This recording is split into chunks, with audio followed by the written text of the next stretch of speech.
Bonjour, Kiko m'a saisi d'une demande concernant son avenir. Et lorsqu'on veut faire une analyse prospective, nous avons la possibilité de regarder les mi-points de la roue à 22h30 de Kiko. J'ai recalculé son heure de naissance, c'est-à-dire j'ai fait une rectification horaire, ce qu'on doit faire avant toute analyse, et je trouve 15h22 minutes et 17 secondes. Elle m'a posé une question concernant son mariage. Donc je clique sur Cupidon et vous voyez, j'ai toutes les possibilités en relation avec l'union. Parce que je préfère dire l'union, car Cupidon c'est plus l'union que le mariage. Parce que être en union avec quelqu'un, c'est pas forcément se marier. Et une union, c'est pas forcément en relation avec l'amour. Ça peut être une union commerciale, etc. Donc je regarde les regroupements. Il faut toujours commencer par regarder les regroupements. Et ici, je vois qu'il y a un regroupement de Cupidon. Je me dis, ah, cette période, ça peut être pas mal. Il y a Mars-Cupidon. Mars-Cupidon, c'est l'action de se marier, par exemple, de s'unir. Mais ici, j'ai Saturne-Cupidon. Saturne-Cupidon, bien sûr, ça peut être la fidélité dans l'union, mais ça peut être la rupture.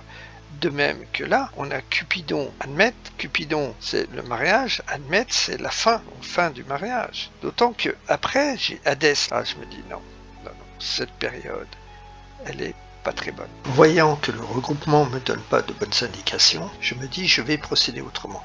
C'est-à-dire, je vais regarder les aspects et ensuite, je reviendrai au listing des mi-points. Kiko m'a demandé de regarder s'il y avait une possibilité à ce qu'elle se remarie. Tout d'abord, j'ai regardé son mariage antérieur. Ce jour-là, elle avait son milieu du ciel natal qui tombait au mi-point de Vénus, Cupidon de l'arc solaire. Vénus, c'est l'amour.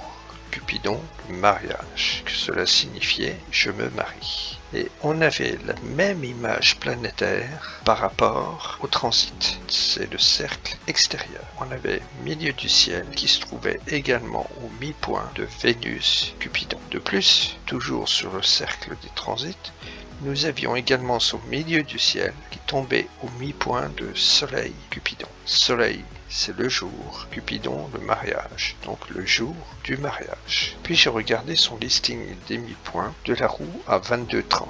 Ici, nous sommes sur la roue à 90 degrés. Si je veux regarder sur la roue à 22h30, je coupe en 4 cette roue, mais ce qui est en bas, je le remets en haut, ce qui est par exemple à l'est, je le mets à l'ouest. Ce qui fait que sur la roue à 22h30, je vais prendre en considération que ce quartier-là, le quartier qui va de 67 degrés 30 à 90 degrés, c'est-à-dire le quartier où se trouve le soleil. Je prends en considération le soleil car le pas de 1 degré du soleil équivaut soit à un jour, soit à un an, peuvent déterminer la période la plus propice. Pour ceux qui n'ont pas très bien compris, je vais m'exprimer autrement. Nous avons donc cette roue à 90 degrés. Toutes les planètes qui se trouvent au sud, nous allons les passer au nord. Ici, je donne quelques exemples. Une fois que c'est fait, on plie à nouveau en deux et on met toutes les planètes qui se trouvent à l'ouest, on les passe à l'est. Ce qui fait que toutes les planètes vont se retrouver sur ce quartier-là. Et enfin, on va redéplier tout ceci et on aura cette roue-là. C'est la roue à 22h30. Et lorsque je parle de listing des mi-points, c'est les mi-points qui se trouvent sur la roue à 22h30. Le soleil ici est à 80 degrés 42. Donc si je retire 67 degrés 30 à 80 42, j'aurai la position du soleil au niveau de ce quartier-là. Car ce point indiqué par 67 degrés 30 deviendrait 0 degré sur une roue à 22h30 et ainsi on pourrait positionner le soleil sur une roue à 22h30 parce que de 67 degrés 30 à 90 il y a 22h30 et dans le listing nous verrions à quoi correspond cette position du soleil. Je tombe à 13 degrés 12. Je regarde sur le listing, je tombe ici, c'est-à-dire juste un peu après de Jupiter-Pluton. Jupiter c'est la chance, la réussite. Pluton, c'est le développement, donc développement vers la chance, la réussite. Nous avons également Lune, milieu du ciel. Lune, milieu du ciel, c'est je suis une femme. Ou alors je suis dans l'émotion. Vénus, nœud lunaire. Vénus, c'est l'amour. Nœud lunaire, c'est les relations. Relations d'amour. Et Soleil, Cupidon, c'est le jour du mariage. Donc nous voyons que sur son listing des mi-points, nous tombons sur le jour du mariage. Donc non seulement nous l'avons au niveau des aspects, comme je l'ai démontré précédemment, mais également sur le listing des mi-points. À présent, voyons la situation actuelle. Je l'ai établi au 15 septembre.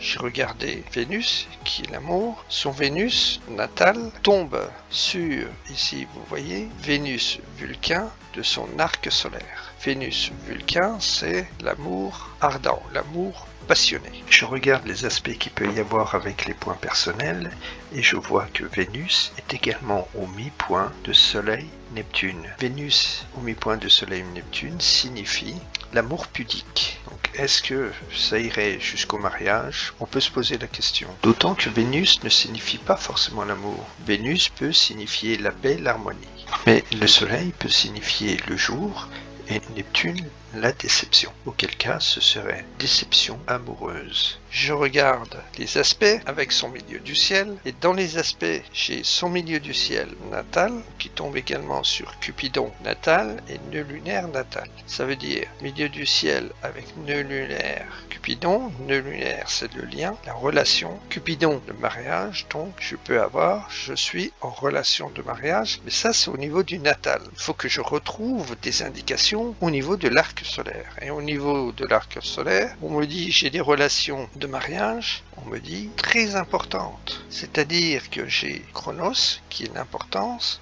et Apollon qui donne de l'ampleur. C'est pourquoi on peut traduire ça comme très important. Mais je me suis dit aussi que Cupidon ne veut pas forcément dire mariage. Quand bien même Alfred Viteux a découvert cette transneptunienne, justement, par la signification du mariage. Mais ce n'est pas l'unique signification de Cupidon. Cupidon, en fait, ne signifie pas à proprement dit le mariage, il signifie l'union. On peut avoir une union commerciale, on peut avoir une union dans n'importe quel domaine, donc qui n'est pas forcément en lien avec l'amour. Donc, j'ai regardé le listing des mi-points de Kiko. Le 15 septembre, donc actuellement, on va dire, le 15 septembre 2022, Kiko a son soleil qui se trouve ici. Il est à 23 degrés 05. Donc je vais tenir compte du quartier où figure le soleil. Je vais prendre 23 degrés 5 moins 22,30 et je tombe sur 0 degré 35. Je regarde son listing et à 0 degré 35, là j'ai Vénus, Hadès. C'est pas très bon. Vénus, bien sûr que c'est l'amour, mais Hadès,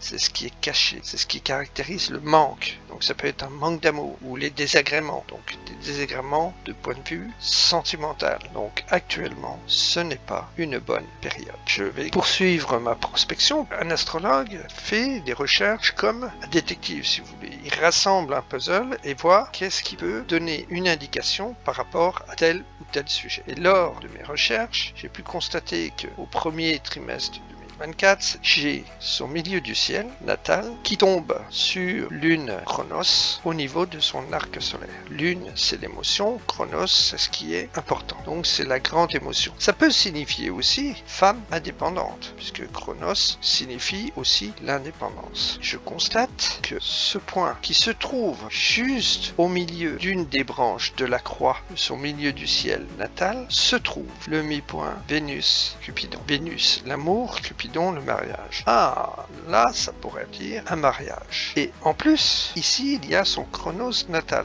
Donc, ça pourrait signifier un mariage officiel. Je continue. Je veux m'assurer de la signification de Vénus Cupidon. Donc, on a vu ici, ça signifiait mariage officiel. Et ça tombe entre Jupiter et Apollon. Il n'y a rien de mieux au niveau de la réussite. Jupiter, c'est la réussite. Et Apollon, c'est véritablement la réussite dans toute son ampleur. Je regarde son soleil, là je l'ai mis à la date du 1er mars, nous avons son soleil qui est à 24 degrés 27. Donc je vais prendre en considération ce quartier-là. Je vais faire 24 degrés 27 moins 22,30 et je tombe sur 1 degré 57. Je regarde sur son listing à quoi correspond 1 degré 57. Et 1 degré 57 correspond à Uranus Chronos. Uranus c'est l'événement, Chronos c'est importance. Et donc, confirmerait, mais vous voyez que ici, nous avons Mercure, Hadès. Là, c'est pas bon. Donc, je me dis qu'il faudrait que ce mariage soit établi un peu avant, c'est-à-dire vers fin février, la deuxième quinzaine de février, puisqu'on a juste un peu avant Vénus-Vulcain. Souvenez-vous, je vous ai dit que Vénus-Vulcain, c'était la passion, l'amour passionné. Que nous avons Vénus-Neptune. Alors, Vénus-Neptune,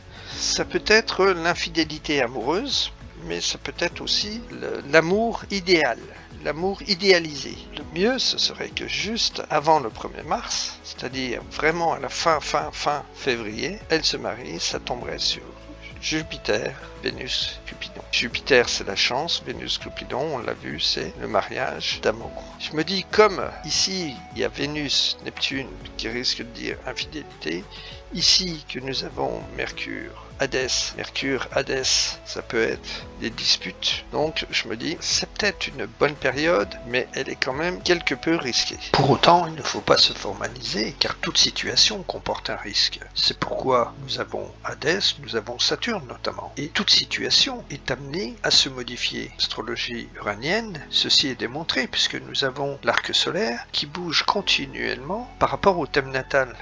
De même que les transits, ce que l'on pourrait qualifier, comme disent les bouddhistes, comme étant l'impermanence. Alors pour terminer, j'ai regardé le mariage au lieu de résidence actuel de Kiko. Ceci ne me paraît pas favorable. Donc, si j'ai un conseil à donner à Kiko, en 2024, elle décide de se marier, il vaudrait mieux que ceci se fasse au du lieu de résidence de son compagnon, mais pas là où elle est actuellement.